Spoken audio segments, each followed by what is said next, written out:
Hello, everybody. This is Gary Reinhardt with Heart to Heart with Gary Reinhardt. I'm here with our newest host on Dackland Radio, Rob Peck, also known as Old Man of the Adirondacks. How you doing, Rob? I'm doing all right. Well, that is great to hear. That is great to hear. It is a cool day outside. It's supposed to rain and then snow. And then sleet, and then rain, and then freeze, and just be beautiful. Oh, it's fabulous. It's fabulous. The Yankees game got canceled yesterday because of snow. I couldn't believe that. No. All right, Rob, old man. So, tell us a little about yourself.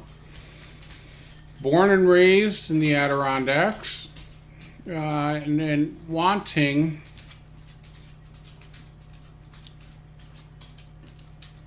to entertain the community with some campfire tales. Excellent. Well, as a Eagle Scout, I have had my share of campfire tales, both scary and not so scary. Is there like a certain direction you're trying to go with, like or is it more like everything? It's everything, but I like the mystique of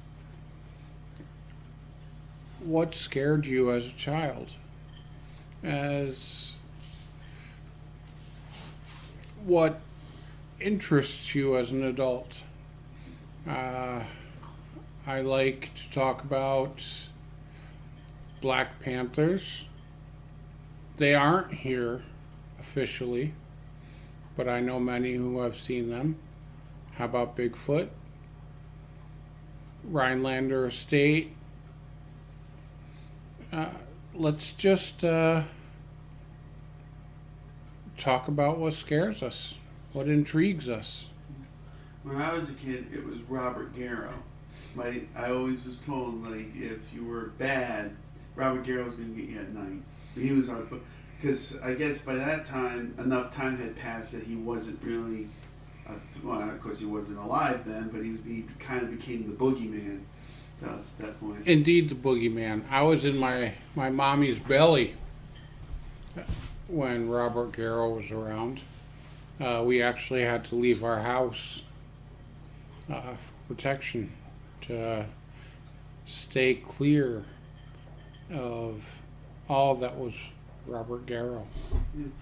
And now they're making a film about him. They were just calling for more actors, I guess, up towards Plattsburgh area, like Elmira area. They were looking for more actors for the new Robert Garrow movie.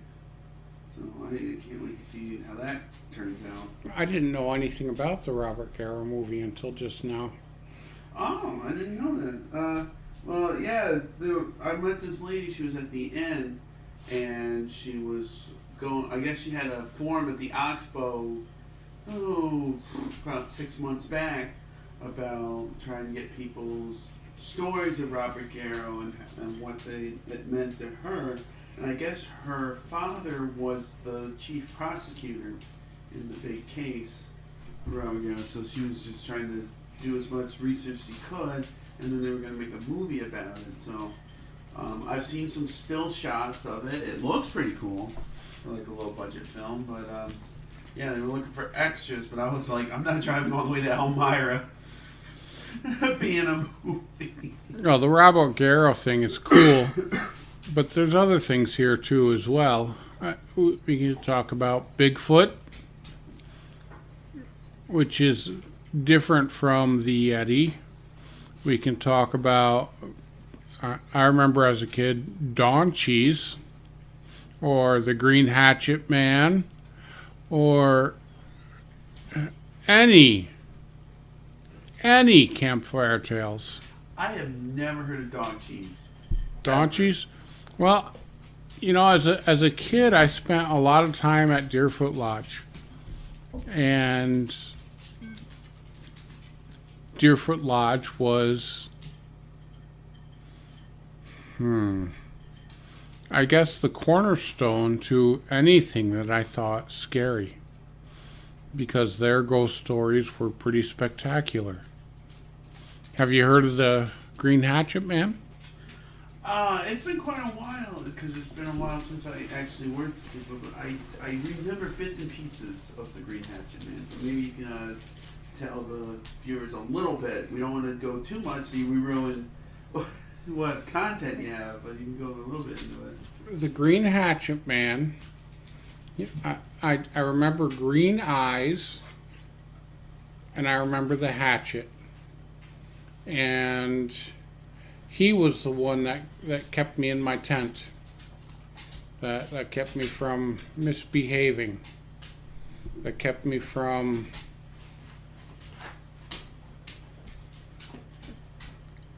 doing the fun things that I thought I should do. And by fun things, I mean mischievous things. You know, as a child, every kid wants to get out and scare people.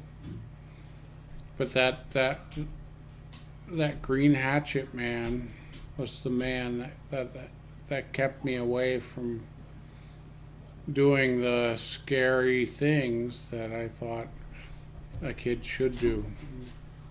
You know, to me, the scary thing was Chief Chuck. He was the one who scared me more than the Hatchet Man. Yeah, Chief Chuck was right there. Those eyebrows and all. Oh. And, did he ever do the forearm thing while he was the big chief? Or I never caught the forearm. I caught some disappointment every now and again. But the forearm was something that I never did see. Yeah, for those who don't know, he had Chief Chuck has a move called the forearm shiver, and people have taken it just as like a rite of passage, like, oh, I've taken this forearm. But anyway, so we would get the forearm, and you could just feel it. It was quite something. For me, Chief Chuck was all about the eyebrows. Well, he could fly away with those eyebrows. They like stuck out like a good 4 inches. And if he's listening right now, I apologize. But yeah, he had just the big, bushy eyebrow, like the ends of like a fir tree or something like that. Like, you've never seen eyebrows. I've been trying to grow my eyebrows similar to the legendary Chief Chuck eyebrows, but it becomes more annoying because they get caught in your eyelids, and so I've had them shaved off. Maybe at some point I will be able to do the full Chief Chuck eyebrow. They are quite impressive.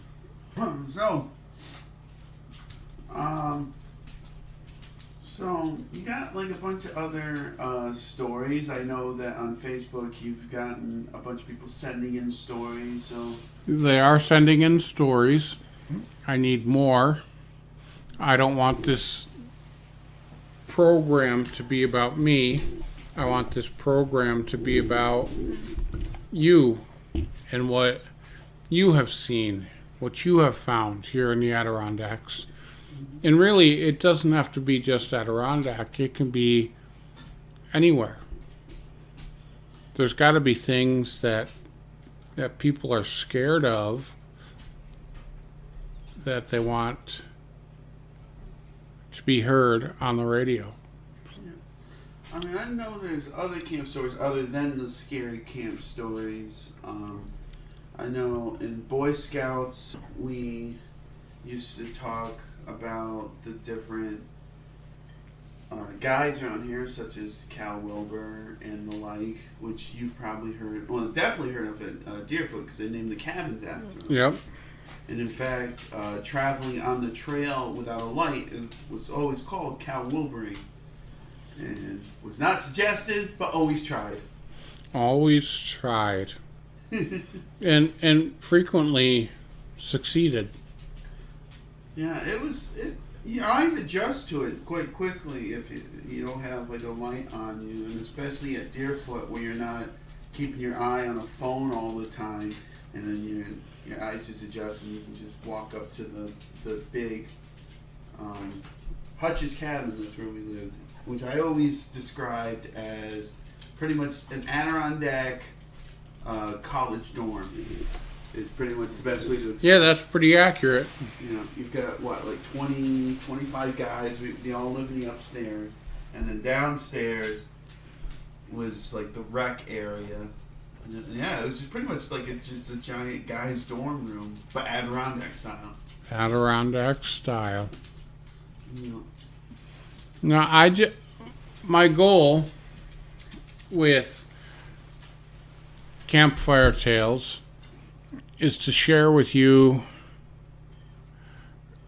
anything Adirondack, anything Bigfoot, anything Black Panther, anything Daunchy, anything what's scary, anything haunted. I've heard a lot lately about the hauntings at the courthouse.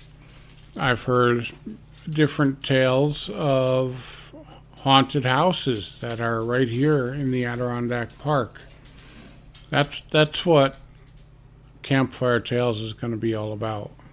I know definitely the Rhinelander Mansion is probably one of the most famous around here. The Rhinelander Estate is certainly something I'm willing to talk about and would like to talk about.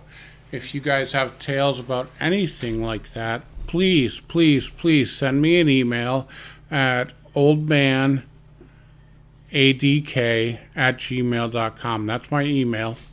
Or you can hit me up on Facebook, Old Man ADK. Now, have you ever thought about doing a show where the actual ghost story took place? Like, so if you did an episode on the Rhinelander Estate, do you ever think about more hiking back there and then just doing it at the Rhinelander Estate? Oh, certainly. Things like that will be done. And I'd be willing to have, people come on with me. Tell me their stories on air. That's something that could absolutely happen. I just want to make this about you, about your experiences, about your fears, about your anxieties. I mean, there's got to be things around here in the Adirondacks that scare you. Well, speaking of legendary creatures, I don't know if you knew this, but my last show I talked to the Yeti. Yep. Yeah, and that was quite an interesting experience. I sat down with the Yeti and with his interpreter, Dr. Sherry Matthews, Doctor of Yeti Studies. And we learned a lot about him. Hopefully we'll be seeing Bigfoot come around. I know that's a big thing, especially at KC Morrison's Camp Store. Bigfoot is a big thing. But is there a difference between the Yeti and the Bigfoot? Yeah. Are they different? Does Bigfoot turn white in the wintertime and then be called the Yeti? Or is Bigfoot his own thing and the Yeti his own thing? I don't know. I don't know enough about it, but I'm certainly willing to learn. Yeah, and definitely hear from other people about their versions of that story and their experiences seeing the Yeti, Bigfoot, Bumbles. You remember Bumbles. The Bumbles from Rudolph the Red-Nosed Reindeer? They bounce. Bumbles bounce. And something I asked the Yeti, I was like, do Yetis bounce? Apparently they don't, but Bumbles definitely bounce. But really, my show is going to be, well, at this point, my show wants to be about anything you have heard around your campfire. I want ghost stories. I want tall tales. I want to hear about your fishing stories. I want to hear about your hunting stories, your camping stories. I mean, I've spent a night lost in the woods. Any of you guys? I actually ate puppy chow for breakfast one day. I was lost. That was all we had, and that's what we ate. I've been bared 12 miles from our car. That bear took everything but the toothpaste. It would be great to hear from you guys about things like that. I want to hear about everything, and I want to share everything you guys want to tell me. It's really it's a community station. I want to hear about what you guys have done, what you guys have seen, what you guys have heard. Please, guys, send me emails. Get at me on Facebook. My email is oldmanadk@gmail, and my Facebook page is Old Man ADK. Yeah. Well, while we're here, I'll tell you one camp story that happened to me. When I was a Boy Scout, we went up to Scoot O'Connell's cabin, his hunting cabin. We did all sorts of different things. We did orienteering. We did, looked at the different trees, and we looked at the animals when they came out. And the weather report had said that there was a chance of snow, like a 10% chance of snow the next day, but everyone thought it was going to miss us. So it was like a nice 50-degree day. We were shorts, t-shirts, as kids, we were just enjoying ourselves, at this cabin. Then we woke up the next day, and you know what happened? A foot of snow. So now here's all these parents are all bundled up at their cars and whatnot, and then next thing you know, there's kids coming down the hill with shorts and a t-shirt on. It was quite something, and I definitely learned to be prepared. Preparation is a big part. Preparation is key. I myself like to be prepared for anything and everything. And I know you and I have camped together, as a family, like our families together. We've camped. I remember one time I thought I was like Bear Grylls or something like that, and I tried hunting ducks with a knife.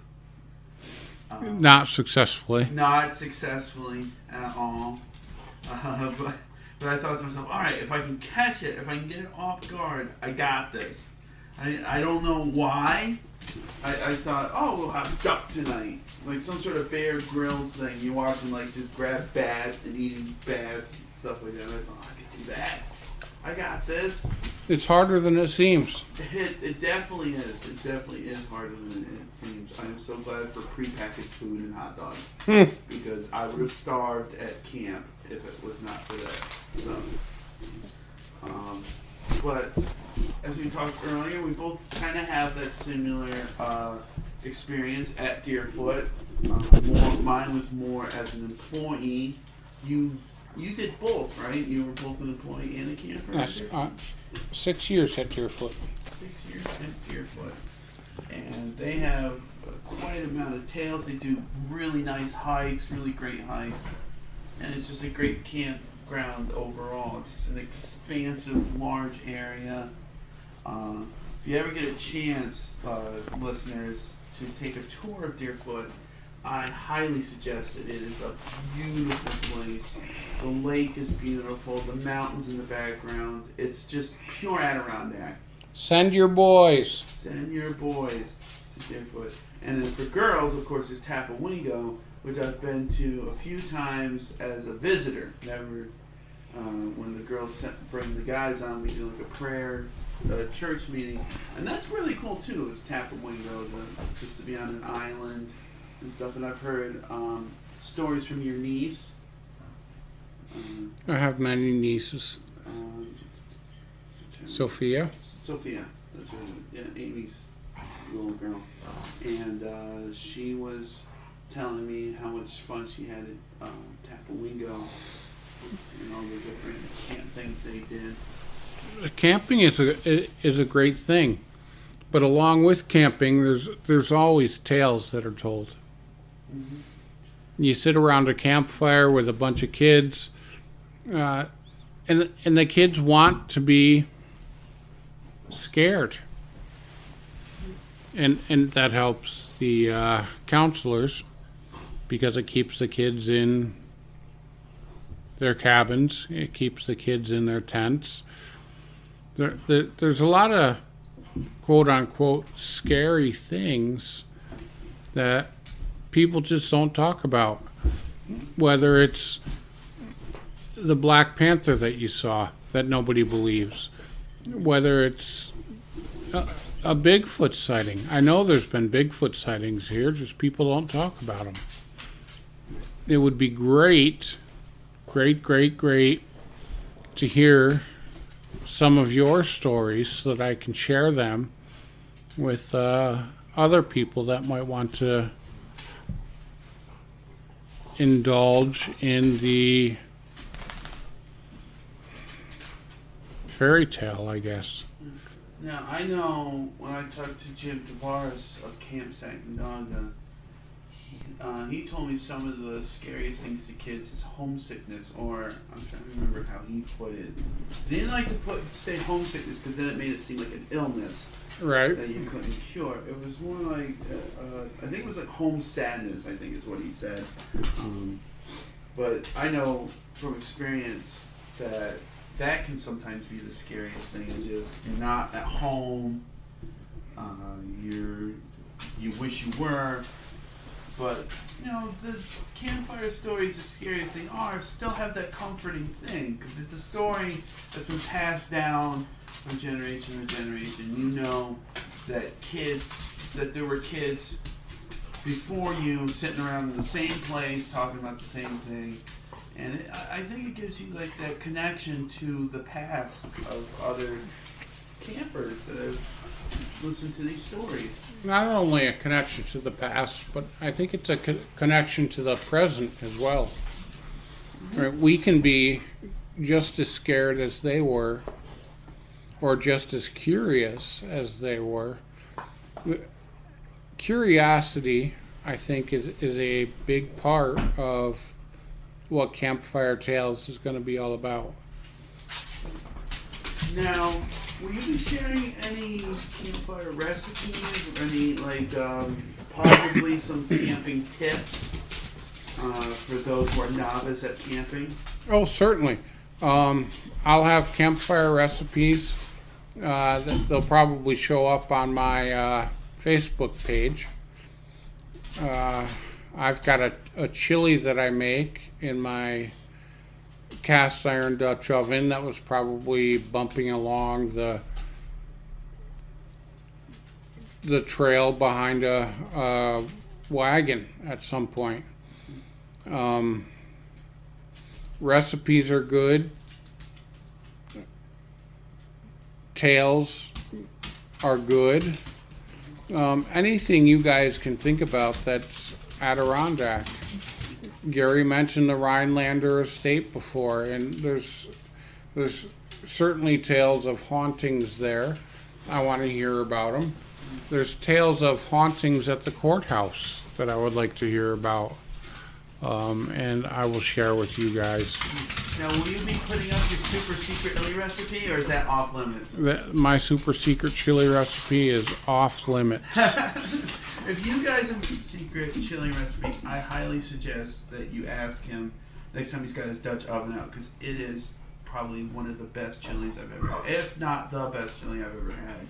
It's pretty good. Now, you guys can probably hear noise in the background. We have some feisty dogs playing and moving stuff around, so I apologize for that, but they're just being puppies, doing what puppies do. Yeah, they're just being social. They're being a little rambunctious. I mean, I've had my pet camping before, and that's always fun because they just have so much fun seeing the outdoors and like, this is all new. What's this? What's that? What's it? They have the curiosity. Now, I wish we all had. That's the cool thing about animals. They have curiosity that I think is infectious to others. So let's be infectious to everybody. Let's get some stories out there.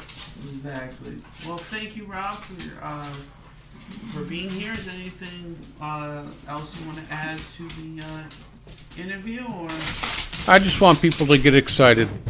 I want people to know that there are people interested in hearing about your tales, whatever they may be. I'm one of them, and I'm sure there are more than just me. I'll put them on the air. I will not mention names if that is your request. But Campfire Tales, guys, it's your station. It's your place to say what you want to say, and I will share that. All right. Well, tune in to Old Man of the Adirondacks. That will be next Saturday. So not this coming Saturday, which I believe is the 10th. No, it would be the 9th. Not this Saturday, but next Saturday at 7 to 8 before Gary Reinhardt. But thank you, Rob, for your time, and I really appreciate it. And we'll talk to you next time, and we'll hear you on the radio. I hope to have a great show ready for you. All right. Thank you. And everybody out there in Dackland Radio, I hope you all have